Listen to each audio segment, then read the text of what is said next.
This is the Corinth Prime, this is the build, and this is what it feels like to use. That may have offended some people, but yes, the Corinth Prime does feel like it's clogged full of beans, and that's not even in a good way. Admittedly, it feels more like an avocado stuck in the barrels, but I couldn't find an image. Also, typing the words shotgun and vegetables in the same sentence on the internet is kind of a risky thing to do. And who doesn't love beans? Anyway, we'll be checking out the Corinth Prime today and see how it stacks up against other shotguns, also addressing the shortcomings a little later in the video. So, the Corinth Prime. Looks like someone put on a golden dragon skin, like the ones you often see in some cringy first-person shooters, but that's not to say it looks terrible. I like it actually. Not sure if I prefer the Solstice over this, but I'd rate it an 8 out of 10 at least. Those accents are tastefully done. To say this thing feels and fires similar to the Exorgist would be a little inaccurate. While the Corinth Prime does have amazing stats from the get-go, especially that juicy crit damage, it is held back by a couple of things. First, reload speed.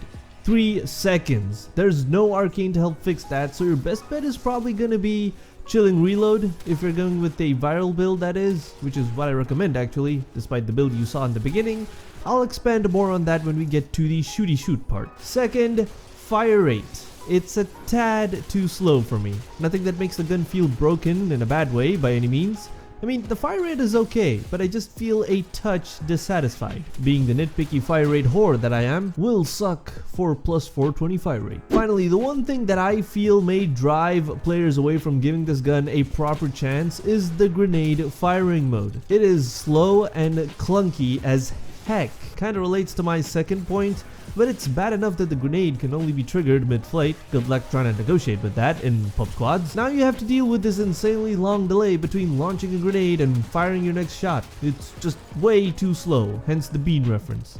And yes, it does have a stagger. Now, despite all that, the Corinth Prime with a corrosive build manages to beat out both the Tigress Prime and Exorgist when compared for single target killing power. Of course, you could make this build better with shrapnel shot, but it would make testing consistency impossible to achieve. With that said though, I have to shove in a tiny reminder: this test is impossible to make fair or perfect. It's just only for reference. Look at the numbers, look at the builds, all of which are linked in the description, and make your own conclusions. Also, side note on shrapnel shot, you're definitely gonna want that on the Corinth Prime. Adding more and more CD is like, it's like having an anime titty slider, okay? And you're just dragging it all the way to the right, maxing it out. It's just that good. But if you really want to experience the Corinth Prime at its true potential, you're gonna want to pair it with Harrow. Seriously, if you're loving the new shotgun changes and you're a fan of the original Corinth, just go and get Harrow.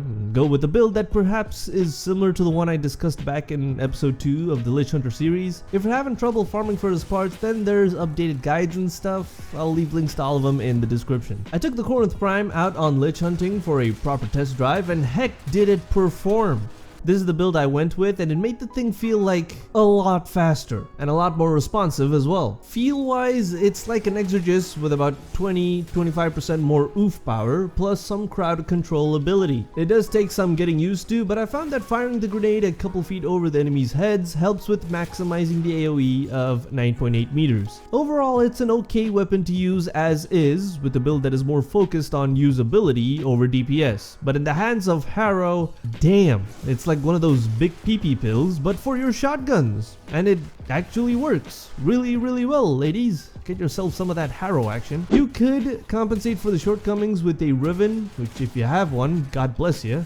What are those going for? 1,000,000 plats now? Probably. But if I were to roll a Riven for the Corinth Prime, I definitely prioritize that sweet juicy crit damage, followed by either base damage or a preferred elemental. Maybe CC too if you really hate Harrow. Fire rate would be cool too, provided you can click fast enough.